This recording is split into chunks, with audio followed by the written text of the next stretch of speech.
এবার আল্লাহ তাআলা সূরা কাফের 18 নম্বর আয়াতের মধ্যে ঘোষণা দেয়, মা ইয়ালফিযু মিন কাওলিন ইল্লা লাদাইহি রাকীবুন আতীদ।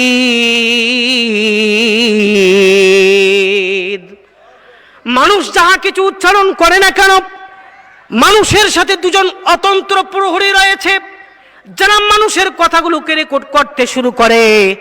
আল্লাহ তাআলা কাল কিয়ামতের দিন যখন মানুষের আমল নামাগুলোকে হিসাব নিকাশ করতে শুরু করবে, তখন আল্লাহ তাবারক ওয়া তাআলা মানুষের জবান দ্বারা কি সমস্ত কথাগুলো বের করেছে আল্লাহ তাআলা রেকর্ডগুলো ছেড়ে দিবে। বর্তমান আধুনিক জমানায় এটা বোঝা কোনো কঠিন ব্যাপার নয়। মুজিবুর রহমান কবে ভাষণ দিয়েছে, জিয়াউর রহমান কবে ভাষণ দিয়েছে, আল্লামা সাঈদী রহমতুল্লাহি আলাইহি কবে কোন বক্তব্য দিয়েছে, এখন সবগুলোই আমরা মোবাইলের মাধ্যমে পাই না, সবগুলো আমরা নেটের মাধ্যমে পাই। যদি দুনিয়ার মানুষের কথাগুলোকে দুনিয়ার মানুষ রেকর্ড করার পরে হাজার হাজার বছর পর্যন্ত সংরক্ষণ করতে পারে, ওই মহান রব্বুল আলামিন বান্দার গলা কথাগুলোকে রেকর্ড করতে পারে কিনা বলেন? পারে কি পারে না? অবশ্যই পারে। আল্লাহ তাআলা প্রতিটা বান্দার প্রতিটা কথাকে রেকর্ড করছেন। আসসালামু আলাইকুম ওয়া রাহমাতুল্লাহি ওয়া বারাকাতুহু।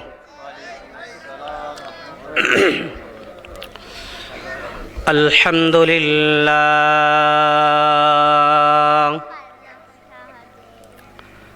আলহামদুলিল্লাহি নাহমাদুহু ওয়া নাস্তাঈনুহু ওয়া নাস্তাগফিরুহু ওয়া নু'মিনু বিহি ওয়া নাতাওয়াক্কালু আলাইহি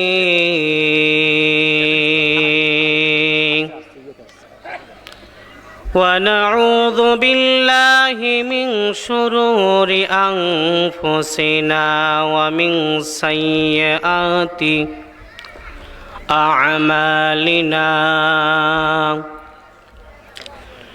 من يهده الله فلا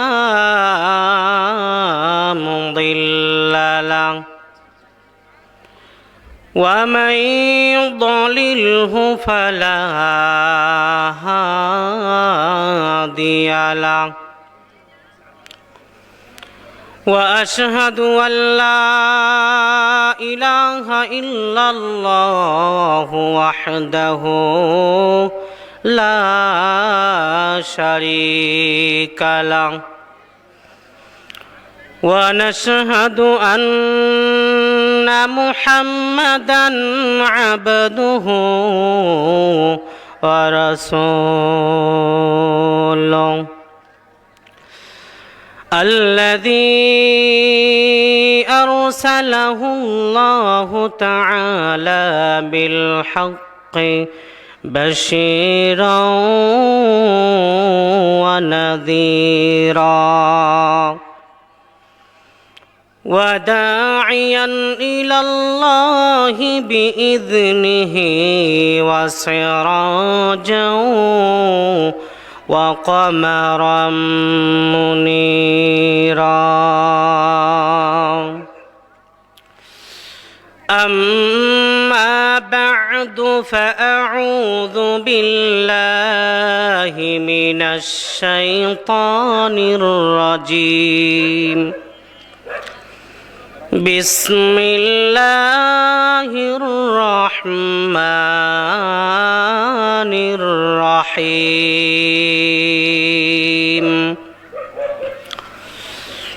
ما يلفظ من قول إلا لديه رقيب عتيد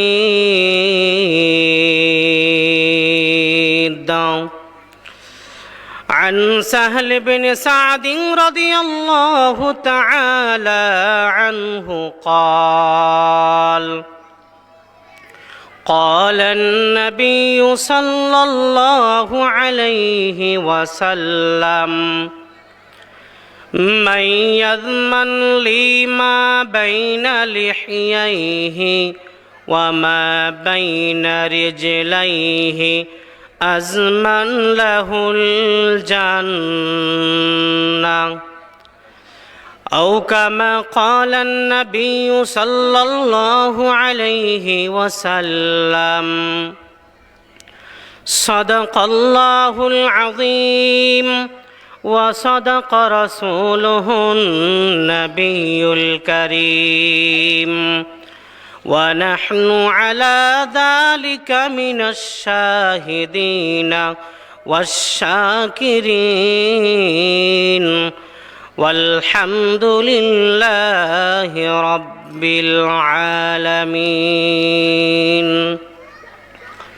سبحانك لا علم لنا إلا ما علمتنا إنك أنت العليم الحكيم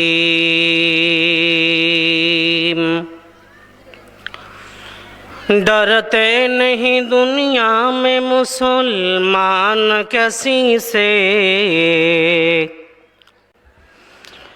डरते नहीं दुनिया में मुसलमान किसी से जब मिल गया दौलत ईमान अपने नबी से जब मिल गया दौलत ईमान अपने नबी से वो सर ही नहीं जो ना झुके सोए मदीना ओ सर ही नहीं जो ना झुके सोए मदीना ओ दिल ही नहीं जो न हो कुर्बान मुहम्मद ओ दिल ही नहीं जो न हो कुर्बान मुहम्मद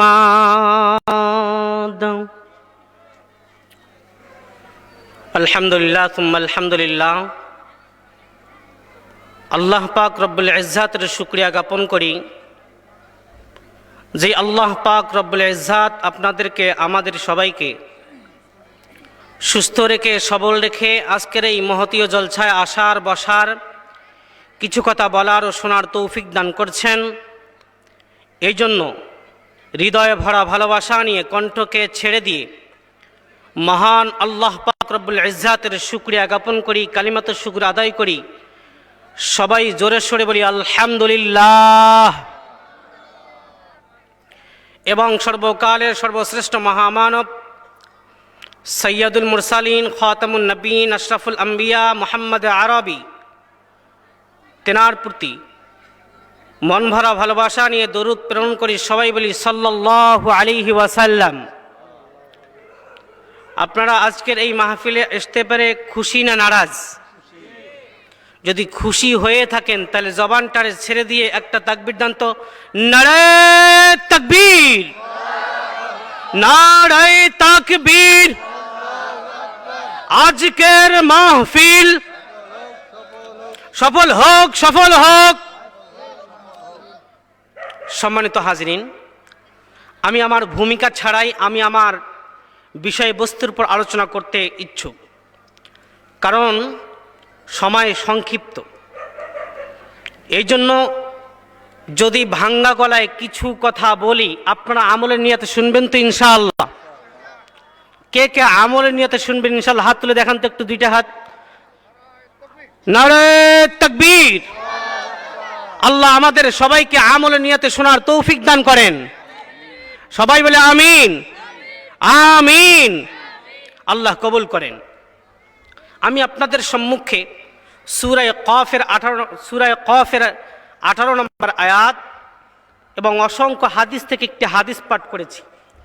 এই আয়াত এবং হাদিসকে সামনে রেখে কিছু আলোচনা করব। আল্লাহ যদি শামিলে হাল হন তাহলে ইহার উপরে কিঞ্চিত আলোকপাত করার প্রয়াস চালাবো। আমা তৌফিক ইল্লা বিল্লাহ। সম্মানিত হাজরিন, আল্লাহ পাক রব্বুল আলামিন দুনিয়াতে মানুষ সৃষ্টি করে অসংখ্য অগণিত নিয়ামত দান করেছেন। বলেন তো আল্লাহ তাআলা যতগুলো নিয়ামত দান করেছেন এই নিয়ামতগুলোর শুকরিয়া আদায় করে শেষ করা সম্ভব? সম্ভব কি? সম্ভব না। শুধু শুকরিয়া আদায় করে শেষ করা নয়, বরঞ্চ আল্লাহ তাআলা যত নিয়ামত দিয়েছেন এই নিয়ামতগুলো নিয়ামতগুলো গণনা করে শেষ করা অসম্ভব, বলে ঠিক না বেঠিক? আল্লাহ তাআলা বলেন, ওয়া ইন তাউদ্দু নি'মাতাল্লাহি লা তুহসুহা।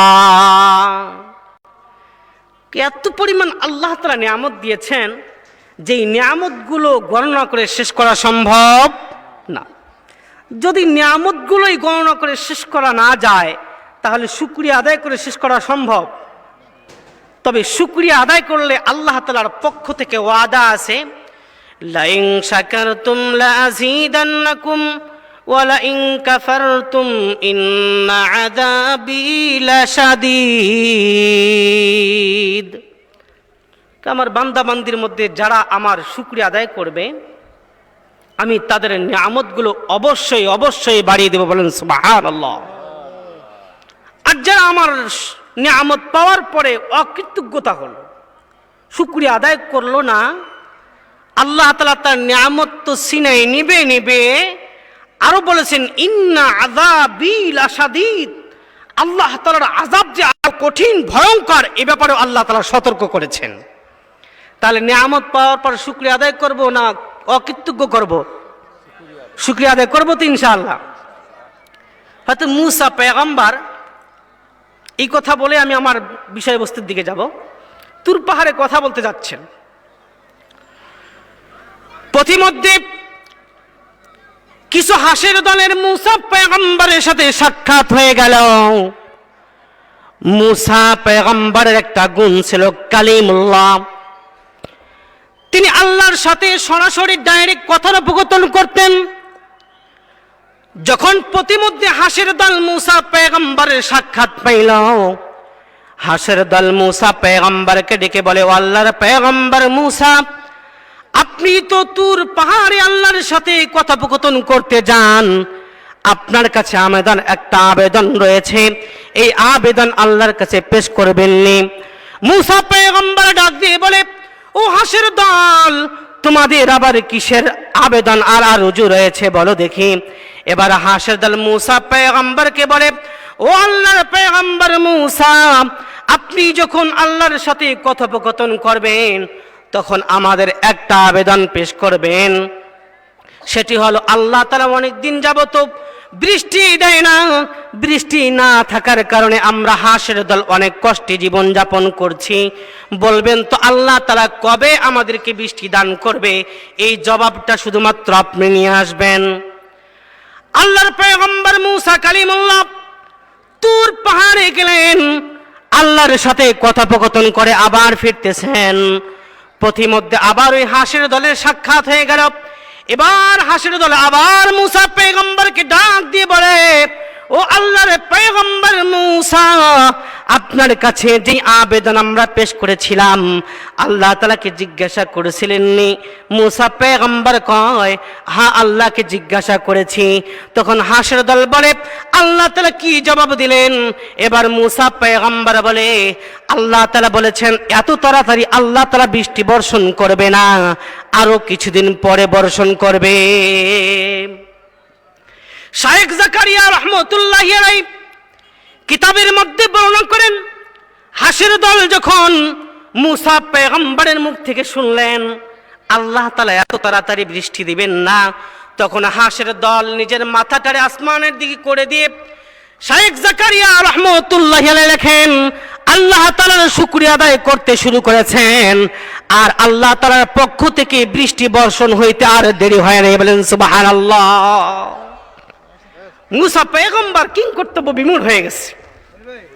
আল্লাহ তাআলা আমাকেই বলল এত তাড়াতাড়ি আল্লাহ তাআলা বৃষ্টি বর্ষণ করবেন না, তাহলে এত তাড়াতাড়ি বৃষ্টি বর্ষণ হইল কারণটা কি? আবার মূসা পয়গম্বর তুর পাহাড়ে চলে গেলেন, আল্লাহ তাআলাকে জিজ্ঞাসা করে, এ আল্লাহ, আপনি আমাকেই বললেন এত তাড়াতাড়ি বৃষ্টি হবে না, তাহলে এত তাড়াতাড়ি বৃষ্টি হইল কারণটা কি? আল্লাহ তাআলা এবার মূসা পয়গম্বরকে বলে, শায়েখ জাকারিয়া রাহমাতুল্লাহ আলাইহি কিতাবের মধ্যে নকল করেন যে ওই হাসের দল আল্লাহ তাআলার শুকরিয়া আদায় করার কারণে আল্লাহ তাআলা তাদের নিয়ামতকে বাড়ায় দিয়ে সাথে সাথে বৃষ্টির ব্যবস্থা করে দিয়েছেন। সুবহানাল্লাহ। সাথে সাথে বৃষ্টির ব্যবস্থা করলেন আল্লাহ তাআলা। তাহলে শুকরিয়া আদায় করলে আল্লাহ নিয়ামত বাড়ায় দেন কে? কে বাড়ান? আল্লাহ। এই জন্য নিয়ামত পেয়ে শুকরিয়া আদায় করবো তো ইনশাআল্লাহ। তো মানুষকে আল্লাহ তাআলা যতগুলো নিয়ামত দিয়েছেন তার মধ্যে আল্লাহ তাআলা অঙ্গ প্রত্যঙ্গ দিয়েছেন। এই অঙ্গ প্রত্যঙ্গের মধ্যে সবচেয়ে দামি একটি অঙ্গ হলো জবান। কি অঙ্গ? কথা বলেন। জবান। মানুষের এই জবানটা লিসানুহু, যদি লিসানটা ছোট, জুরমুহু কাবীরুন। জুলফিকার আহমদ নকশবন্দি রহমতুল্লাহ দামাত বরকাতুম লেখেন যে মানুষের জবানটা যদিও বা ছোট, কিন্তু এর কাজ অনেক বড়। এর কাজ অনেক বড়। মানুষ কোনো কোনো সময় এই জবান দ্বারা এমন কিছু বাক্য উচ্চারণ করে, যেই বাক্য উচ্চারণের কারণে আল্লাহ তাআলা তার জন্য জান্নাত অবধারিত করে ফেলেন। সুবহানাল্লাহ। কোনো কোনো সময় মানুষ এই জবান দ্বারা এমন খারাপ কথা বের করে, যেই কথার কারণে আল্লাহ পাক রব্বুল আলামিন তার জন্য জাহান্নাম অবধারিত করে। এই জবান এত বড় দামি, যদি জবানটারে আপনি ভালো কাজে লাগাইতে পারেন তাহলে এই জবান আপনাকে জান্নাতে নিয়ে যাবে। জবানটারে যদি আপনি ভালো কাজে না লাগান তাহলে এই জবান আপনাকে জাহান্নামে নিয়ে যাবে। এই জবানের দাম কত? জবান দ্বারা একটা শব্দের মাধ্যমে দুইটি অপরিচিত জীবনের মিলন ঘটে, আবার এই জবানের কারণে দুইটি পরিচিত জীবনের বিচ্ছেদও ঘটে। কেমন করে? একজন অপরিচিত মেয়ে আর একজন অপরিচিত প্রাপ্তবয়স্ক ছেলের বিবাহ বন্ধন আবদ্ধ করার জন্য শুধুমাত্র একটা কালিমা, একটা শব্দই যথেষ্ট। সেটা কি? কবুল। সেটা কি? কবুল। দেখেন, কিছুক্ষণ পূর্বেই যেই নারী, যে মেয়েটি এই পুরুষের জন্য হারাম ছিল, এই শুধুমাত্র কবুল শব্দটি বলার কারণে এই মেয়ে এবং ওই পুরুষের সাথে মিলন, বসবাস করা জায়েজ এবং হালাল হয়ে যায়। আর পক্ষান্তরে দেখেন, এই জবান দ্বারা মানুষের একটা শব্দ বের হওয়ার কারণে দুটি জীবনের মিলন, বসবাস করা হারাম হয়ে যায়। 60 থেকে 70 বছর জিন্দেগি দুই স্বামী স্ত্রী অতিবাহিত করে আসছে, হঠাৎ করে ঝগড়া লাগার কারণে স্বামী কোনো ক্রমে বলছে তোমাকে 3 তালাক দিলাম। বলেন তো এই তালাক শব্দ উচ্চারণ করার কারণে ওই তার স্ত্রী তার জন্য হালাল না হারাম? হারাম। 3 তালাক দেওয়ার পরে যে তার জন্য আর বৈধ নয়, এরপরে আবার মুফতি সাহেবের কাছে ফতোয়া নেওয়া, এটা হলো বোকামি। আমাদের সমাজে অনেকেই আছে 3 তালাক দিয়ে ফেলছে। এটা আম জনসাধারণকে জিজ্ঞাসা করলে বলবে হুজুর 3 তালাক দিয়ে ফেলছে, আর তো স্বামী স্ত্রী থাকে না।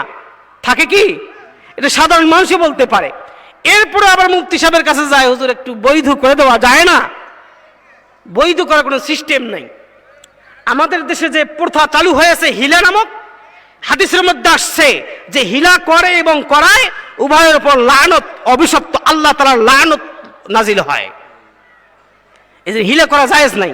তবে হ্যাঁ, এই পুরুষ যেই মহিলাকে তালাক দিল, 3 তালাক দেওয়ার পর এই মহিলা যদি ইদ্যত পালন করার পরে অন্য একটি স্বামী ধরে, ওই স্বামীর সাথে সংসার করে, কমপক্ষে 6 মাস সংসার করার পর ওই স্বামী যদি ওই স্ত্রীকে তালাক দেয়, তালাক দেওয়ার পরে 3 ইদ্যত পালন করার পরে এই স্ত্রী চাইলে প্রথম স্বামীর কাছে ফিরে যাইতে পারে, অন্যথায় নয়। কেউ যদি এই শর্ত আরোপ করে যে একটা 80 বছরের বুড়ারে দিয়া নিজের স্ত্রীর বিয়ে দেয়, কয় 3 দিন সংসার করলে তারপরে তুই ছেড়ে দিস, আমি আবার নেব, জায়েজ হবে? জায়েজ হবে না। কমপক্ষে 6 মাস সংসার করতে হবে। আমাদের গ্রামে অঞ্চলে দেশে দেশে এই তালাকের কারণে দুই স্বামী স্ত্রীর সহবাস, মিলন এবং মেলামেশা হারাম, এমন হারাম জিন্দেগি যাপন অহরহ করতেছে। বলেন ঠিক না বেঠিক? অহরহ করছে। এই জন্য এ সমস্ত ফিতনা থেকে বাঁচতে হবে। এই জন্য জবানটাকে সামলায় রাখতে হবে, যখন তখন তালাক শব্দটা বের করা যাবে না। সম্মানিত হাজিরিন, কথাগুলো দিল দিয়ে বোঝার চেষ্টা করবেন। আল্লাহ পাক রব্বুল আলামিন মানুষকে সবচাইতে দামি একটি জবান দিয়েছে। এই জবানটারে আল্লাহ তাআলা নিজেই স্বয়ং আল্লাহ তাআলা হেফাজত করেছেন। 1 নাম্বার, আল্লাহ তাআলা চাইলে এই জবানটারে বাহিরের কোনো অঙ্গে দিতে পারতেন, না না, আল্লাহ তাআলা সুন্দরতম একটা স্থান মানুষের চেহারা মুখ, এই মুখের মধ্যে জবানটারে দান করলেন। আল্লাহ তাআলা শুধুমাত্র তাই নয়, জবানটারে মানুষের মুখের ভেতরে দিলেন। শুধু তাই নয়, আল্লাহ তাআলা 32টা দাঁত নামক ব্রেকেট দিয়ে জবানটারে আল্লাহ তাআলা সুন্দর করে হেফাজত করার পরে এবার আল্লাহ তাআলা সূরা কাফের 18 নম্বর আয়াতের মধ্যে ঘোষণা দেয়, মা ইয়ালফিযু মিন কাওলিন ইল্লা লাদাইহি রাকীবুন আতীদ।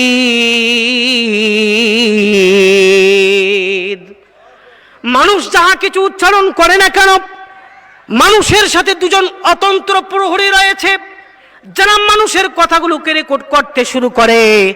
আল্লাহ তাআলা কাল কিয়ামতের দিন যখন মানুষের আমল নামাগুলোকে হিসাব নিকাশ করতে শুরু করবে, তখন আল্লাহ তাবারক ওয়া তাআলা মানুষের জবান দ্বারা কি সমস্ত কথাগুলো বের করেছে আল্লাহ তাআলা রেকর্ডগুলো ছেড়ে দিবে।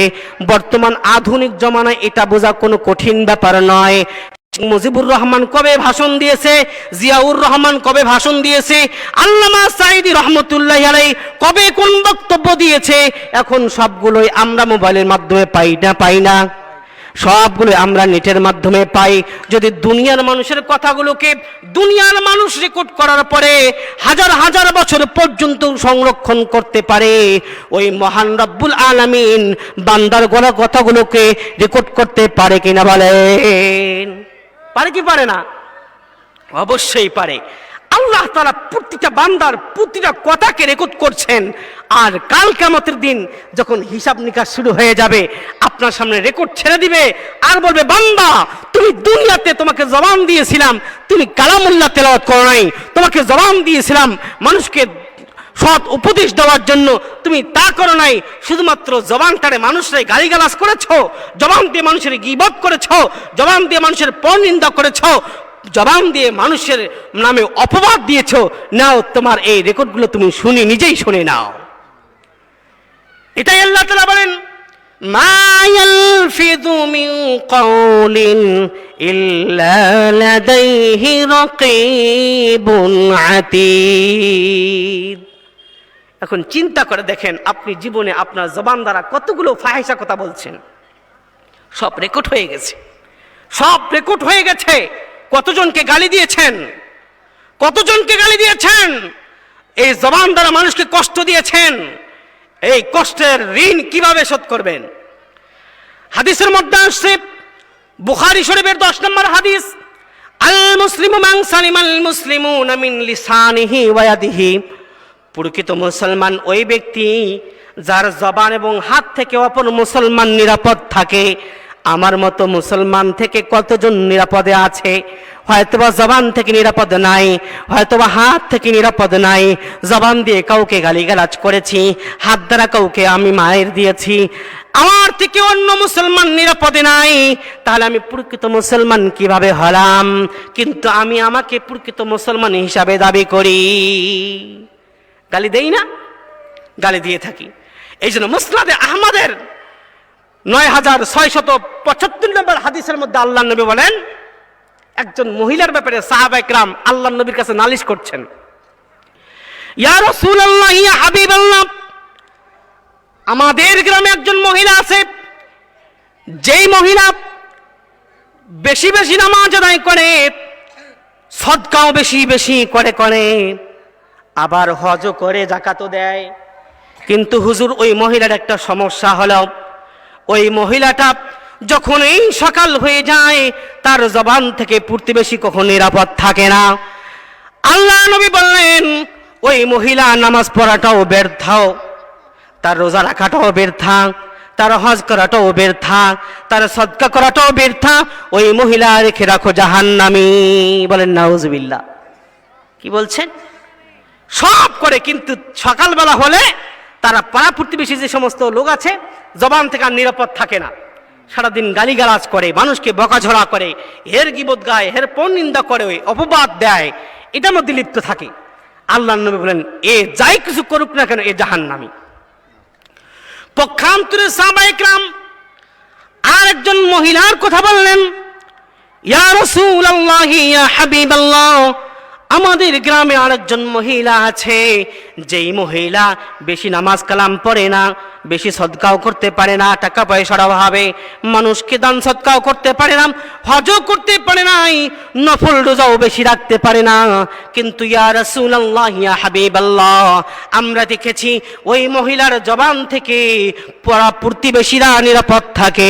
আল্লাহর নবী বলে রাখে, ও সাহাবীরা জেনে রাখো, এই মহিলা বেশি ইবাদত করতে না পারলেও আল্লাহর হুকুম যতটুকু মানার মানে, আমার তরিকা মতো যতটুকু চলার চলে, কিন্তু যার জবান থেকে প্রতিবেশীরা নিরাপদ থাকে, তোমরা জেনে রাখো, তোমরা শুনে রাখো, এই নারীটি জান্নাতি। বলেন সুবহানাল্লাহ।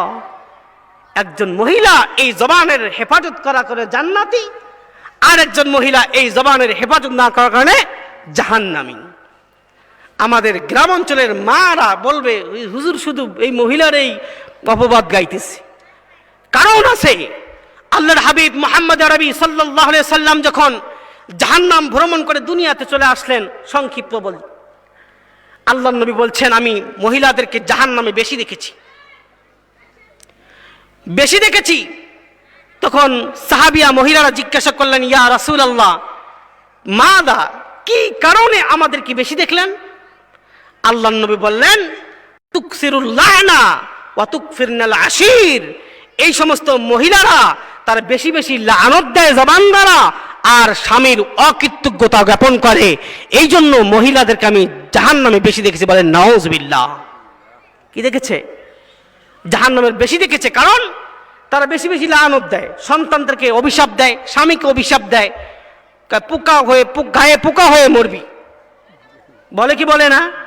বলে। মহিলাদের জবান বেশি চলে।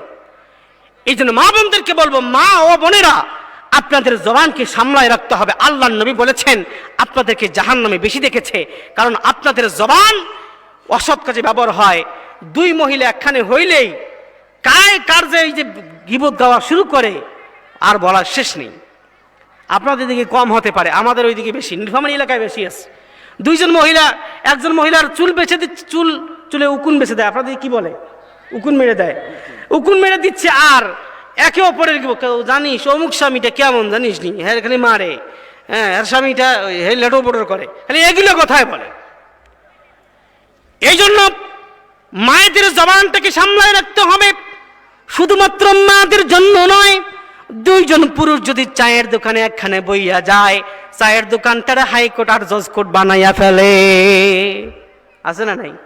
চায়ের দোকান যদি একসাথে বসছে, তো সিগারেট টানতে টানতে আর চায়ের টান দিতে দিতে কতগুলো গীবত করে আল্লাহই জানে। আল্লাহর হাবিবকে জিজ্ঞাসা করা হলো, ইয়া রাসূলুল্লাহ, আমরা তো দুর্ভিক্ষের মধ্যে ভুগতেছি, মান নাজাতু, আমাদের জন্য নাজাতের উপায় কি? আল্লাহর হাবিব মুহাম্মদ আরবি সাল্লাল্লাহু আলাইহি ওয়াসাল্লাম বললেন, আমলিক আলাইকা লিসানাক, তোমার জবানকে তুমি তোমার অধীনস্থ করে নাও, তোমার জবানকে তোমার আয়ত্তে করে নাও। জবানকে যতক্ষণ পর্যন্ত আয়ত্ত করতে পারবে না, ততক্ষণ পর্যন্ত তোমাদের থেকে দুর্ভিক্ষ যাবে না। জুলফিকার আহমদ নকশবন্দি রহমতুল্লাহ বলেন, যখন কোনো মানুষ দেখবেন যে তার দিলটা কঠোর হয়ে গেছে, রিজিকের অভাব এসে গেছে, শরীরের মধ্যে দুর্বলতা এসে গেছে, তখনই মনে করবেন এই ব্যক্তির জবান থেকে অনর্থক কথা অবশ্যই বের হয়েছে, অথবা কারো গীবত গিয়েছে। বলেন নাউজুবিল্লাহ।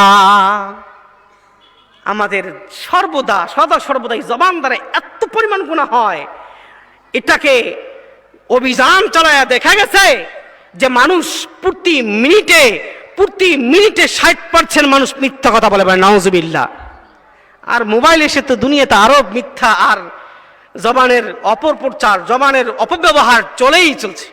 এই মোবাইলে আছে বিরলে, বলে আমি দিনাজপুর বাজারে আছি, বলে কি বলে না? বলে। এই মোবাইলের কারণে। সম্মানিত হাজরিন, এই জন্য আল্লাহর নবী বলেছেন, আন আবি সাহল ইবনে সাদ রাদিয়াল্লাহু তাআলা আনহু قال قال النبي صلى الله عليه وسلم من يضمن لي ما بين لحييه وما بين رجليه أزمن له الجنة বুখারী শরীফের 6474 নম্বর হাদিসের মধ্যে আল্লাহর নবী বলেন, মাইয়াজমান লিমা বাইনা ইয়াইহি ওয়া মা বাইনা রিজলাইহি আজমান লাহুল জান্নাহ।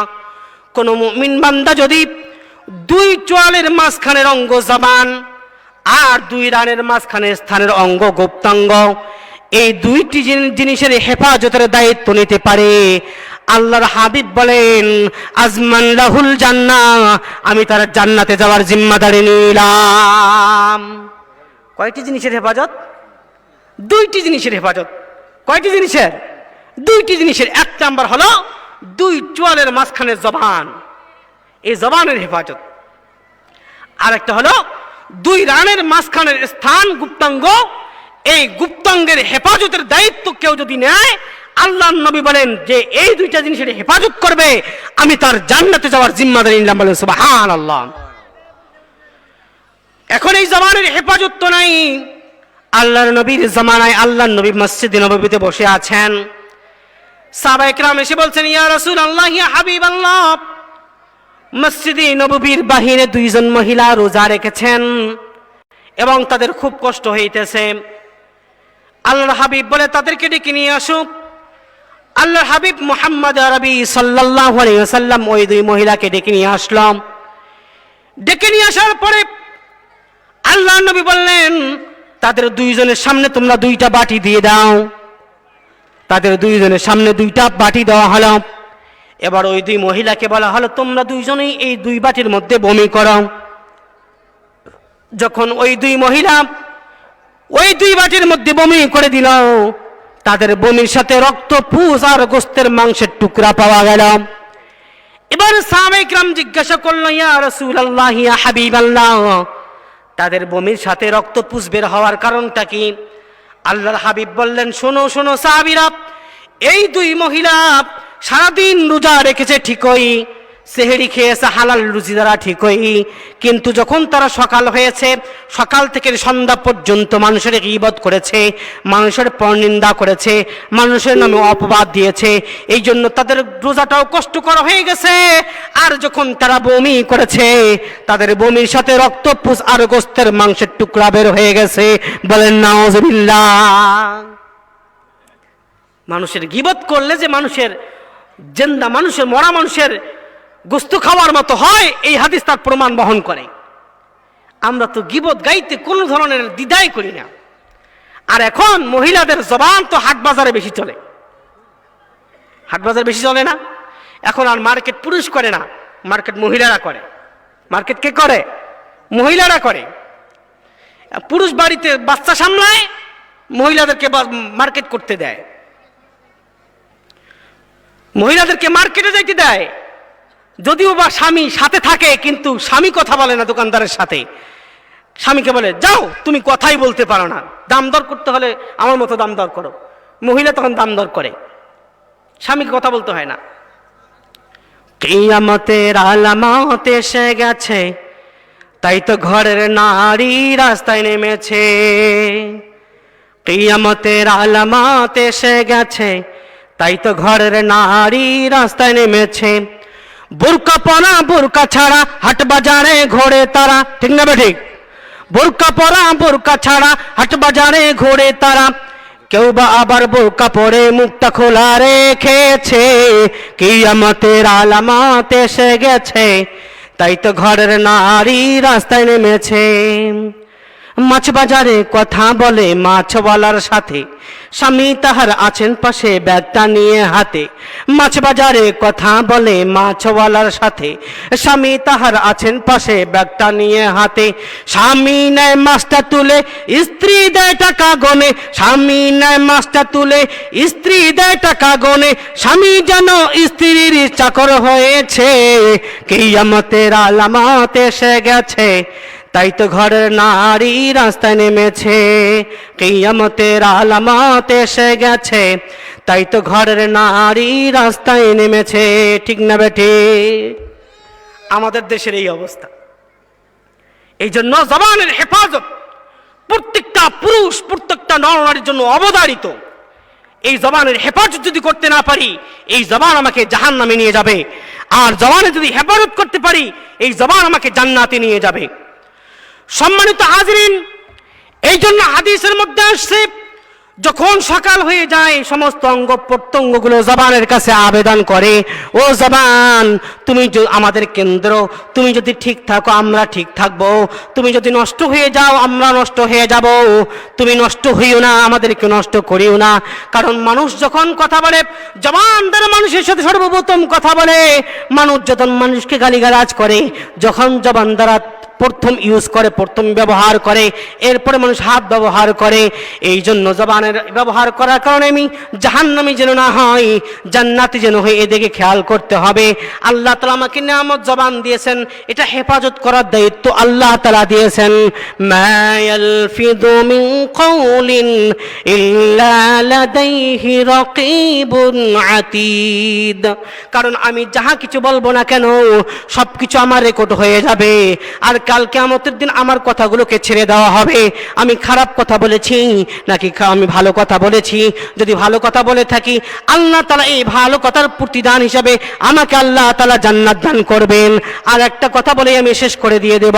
জুলফিকার আহমদ নকশবন্দি রাহমাতুল্লাহ দামাত বারাকাতুহু আলিয়া বলেন, কেউ যদি কাউকে কথার মাধ্যমে কষ্ট দিয়ে থাকে, এই ব্যক্তির কষ্ট দেওয়ার কারণ তার কাছে ক্ষমা চাইতে হবে। ক্ষমা চাইবে কিভাবে? তার কাছে গিয়ে বলবেন, ভাই আমি আপনাকে অনেক কষ্ট দিয়ে ফেলছি, আমাকে ক্ষমা করে দিয়ে দেন। যদি ওই ব্যক্তি মুস্কি হাসি দেয় তাহলে মনে করবেন আপনারে ক্ষমা করে দিয়েছে। অথবা মুখ দিয়ে যদি বলে, ভাই তোমারে ক্ষমা করে দিলাম, তাহলে আপনি ক্ষমা পাইলেন। যদি ওই ব্যক্তি আপনাকে ক্ষমা না করে, কাল কিয়ামতের দিন আল্লাহও আপনাকে ক্ষমা করবে না। জুলফিকার আহমদ নকশবন্দি দামাত বারাকাতুহু আলিয়া আরো বলেন, যদি ওই ব্যক্তি মৃত্যুবরণ করে, যার নামে গীবত গাইছেন, যার নামে মিথ্যা অপবাদ দিয়েছেন, তখন কি করবেন? জুলফিকার আহমদ নকশবন্দি বলেন, তার জন্য দুইটা করণীয়। মাগফিরাতান লাহু, তার জন্য মাগফিরাত কামনা করবে। যখন আপনি দোয়া করবেন নিজের জন্য, তখন ওই ব্যক্তির জন্য দোয়া করবেন আল্লাহর কাছে, আল্লাহ তোমার বান্দা দুনিয়া থেকে বিদায় নিয়ে চলে গেছে, তার নামে আমি গীবত গাইছি, তার নামে পরনিন্দা করেছি, আল্লাহ তুমি তাকে মাফ করে দাও। আর দ্বিতীয় নম্বর হলো সাদাকাতান লাহু, তার জন্য সাদকা করবে। এইরকম মাহফিলের মধ্যে যখন আপনি 5 টাকা দান করবেন, এতিমখানে 5 টাকা দান করবেন, তার নামে 5 টাকা দান করবেন, যখন আপনি তার নামে 5 টাকা দান করলেন, এই সবটা তার আমল নামায় লেখা হলো। আর কাল কিয়ামতের দিন যখন সে তার হক নিয়ে দাঁড়াবে, আপনি কি বোধ করেছেন তার হক ছিল তার কাছে ক্ষমা চাওয়ার, কিন্তু ক্ষমা নিতে পারেন নাই, তার নামে সদকা করার কারণে আল্লাহ তাআলা তাকে তার এত বদলা দান করবেন যে ওই ব্যক্তি আপোষহীন ভাবে আপনাকে ক্ষমা করে দিয়ে দিবে। সুবহানাল্লাহ। ক্ষমা এরকম করবেন তো ইনশাআল্লাহ। এই জন্য যাকে গালিগালাজ করেছেন, যার নামে গীবত করেছেন, তার নামে সদকা করবেন। আমি যে আয়াতটুকু পড়েছি, মা ইয়ালফিযু মিন কাওলিন ইল্লা লাদাইহি রাকীবুন আতীদ, আমরা যাহা কিছু বলি না কেন সব কিছু রেকর্ড হয়ে যায়। আর আল্লাহর নবী বলেছে, মাইয়াদমান লি মা বাইনা লিহিয়াইহি ওয়া মা বাইনা রিজলাইহি আজমান লাহুল জান্নাহ, যে ব্যক্তি আমার জন্য 2 চোয়ালের মাঝখানের জবান এবং 2 রানের স্থানের অঙ্গকে হেফাজতের দায়িত্ব নেবে, আমি তার জান্নাতে যাওয়ার জিম্মাদারি নিয়ে নেব। সুবহানাল্লাহ। আল্লাহ তাবারক ওয়া তাআলা আমাদেরকে জবানের হেফাজত এবং 2 রানের স্থানের অঙ্গকে গুপ্তাঙ্গের হেফাজত করার তৌফিক দান করুন, বলে আমিন। আল্লাহ তাআলা আমাদেরকে সর্বদা যাহা কিছু বললাম আমাকে এবং আপনাদের সবাইকে আমল করার তৌফিক দান করেন, বলে আমিন। আমি এতটুকুই বলে আমি আমার আলোচনা শেষ করছি। দ্বিতীয় মেহমান চলে আসছেন, তেনাকে বসে রেখে আমার আলোচনা শোভা পায় না, এই জন্য আপনারা দোয়া করবেন। আমি পাগলাপীর দারুল উলুম কওমিয়া বকশীপাড়া মাদ্রাসা খিদমতরত আছি, আপনারা দোয়া করবেন আল্লাহ তাআলা যেন আরো আমাকে দ্বীনের